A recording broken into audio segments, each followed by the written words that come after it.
Quais as consequências da obra de Cristo na vida do crente? Primeira parte. Romanos capítulo 6. Comentário de Emaro Persona. Nos capítulos anteriores nós vimos o que Cristo fez, vimos a condição do homem natural, lá no começo de Romanos, a condição do pecador, perdido nos seus delitos, nos seus pecados, todos pecaram, destituídos estão da glória de Deus. Vimos as consequências do pecado no mundo e nas pessoas, toda a ruína que trouxe. Depois vimos tudo o que Cristo fez, morrendo por nós, pagando o preço do pecado. E aí termina no versículo 21, para que assim como o pecado reinou na morte, também a graça, capítulo 5, versículo 21, também a graça reinasse pela justiça para a vida eterna, por Jesus Cristo nosso Senhor. E agora ele vai falar, depois de falar o lado de Cristo da questão, que é Deus nos tratando agora em graça, ele vai falar o nosso lado da questão. Qual é a parte que nos cabe? Que diremos, pois? Permaneceremos no pecado para que a graça abunde? Essa é uma pergunta que normalmente um coração não convertido, ou ainda que não tenha um completo entendimento da sua salvação, é uma pergunta que ele vai fazer. Quer dizer, bom, então eu estou salvo por graça, então eu posso pecar à vontade, porque quanto mais pecar, mais a graça de Deus vai se manifestar em mim, e assim não tem nada errado de pecar. Mas não é isso que vai falar aqui. Ele vai tratar de um assunto que é muito sério, que é a morte. Para começar, o próprio batismo, do qual fala o versículo 3, ou não sabeis que todos quanto fomos batizados em Jesus Cristo, fomos batizados na sua morte? Isso nos leva também a pensar no significado do batismo, que é obviamente o batismo em si, ele não tem nenhum poder, mas ele representa a nossa morte com Cristo.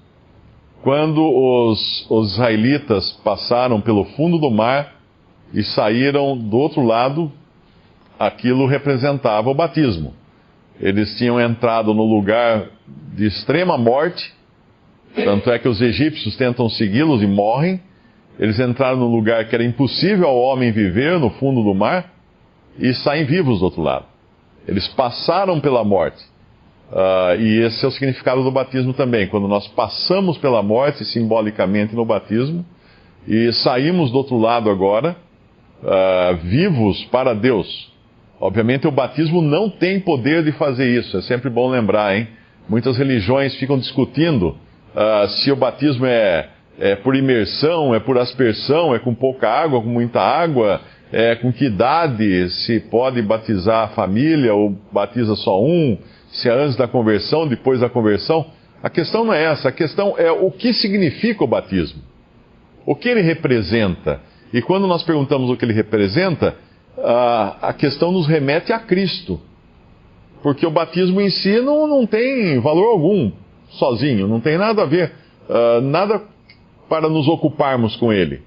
Mas aquele a quem ele representa, ou aquilo que ele representa, é o que deve ser a nossa ocupação. Quer dizer, Cristo morrendo por nós e ressuscitando e nos dando agora uma posição nova, de nova vida. O capítulo 6 também, ele termina outra vez com a palavra morte, no versículo 23. Porque o salário do pecado é a morte, mas o dom gratuito de Deus é a vida eterna por Cristo Jesus, nosso Senhor. E a morte, ela tem basicamente três significados. A morte entrou no mundo pelo pecado entrou a morte, e por um só homem entrou a morte, e todos pecaram, através de Adão.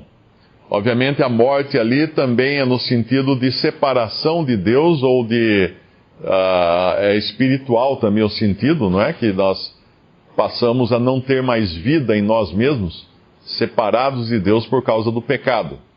A morte tem outro significado, que é também a separação do corpo humano, do nosso corpo de carne, de nosso espírito. Uma pessoa quando morre, tudo que tinha a ver com esse mundo aqui, com essa matéria, com essa esfera, encerra, termina.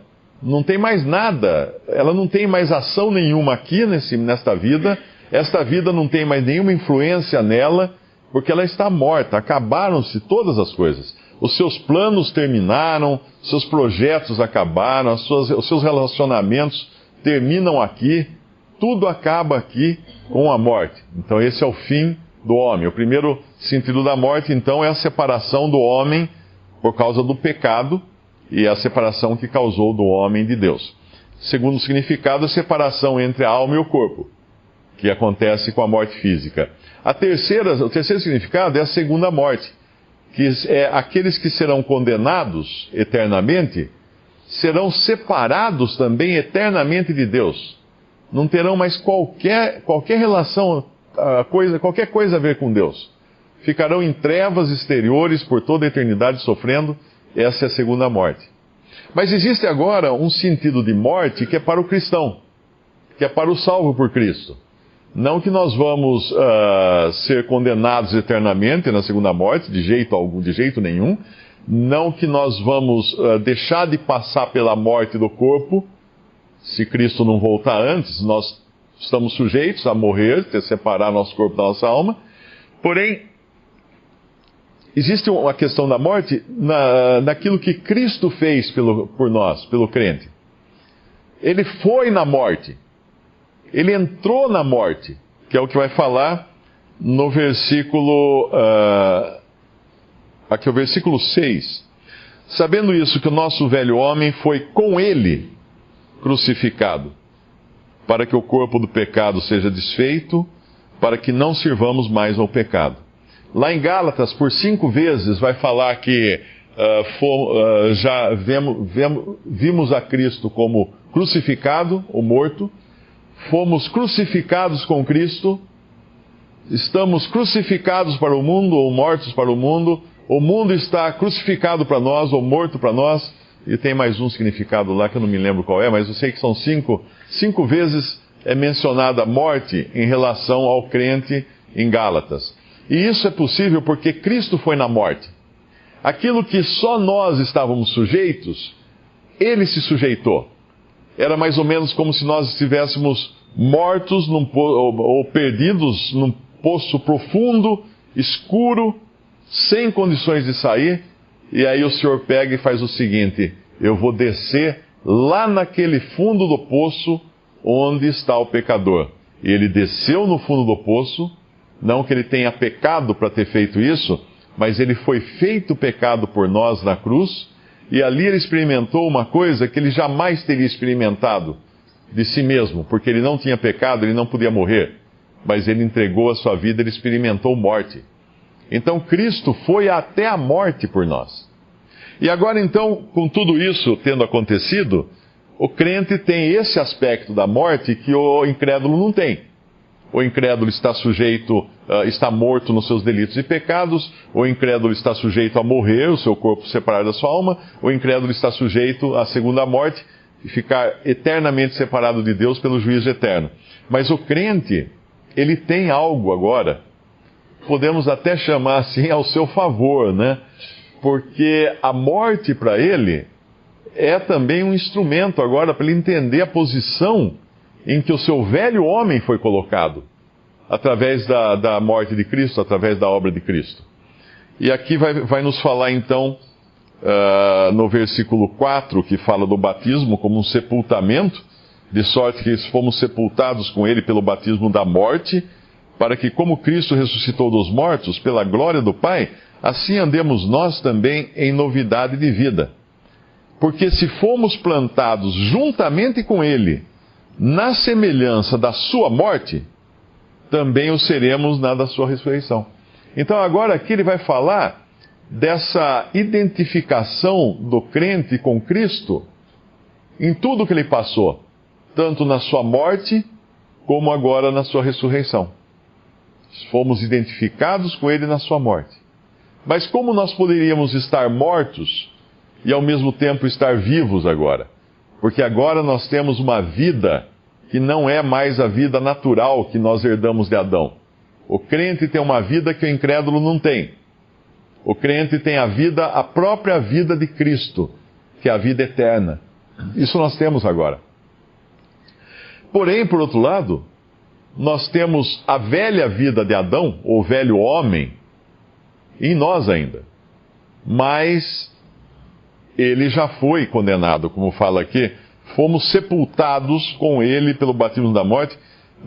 Fomos plantados, versículo 5, com ele na semelhança da sua morte. Versículo 6, nosso homem velho foi com ele crucificado. Versículo 7, aquele que está morto. Então tudo da morte tem a ver com o nosso velho homem agora, que é o lugar em que ele está e deve ficar, deve permanecer.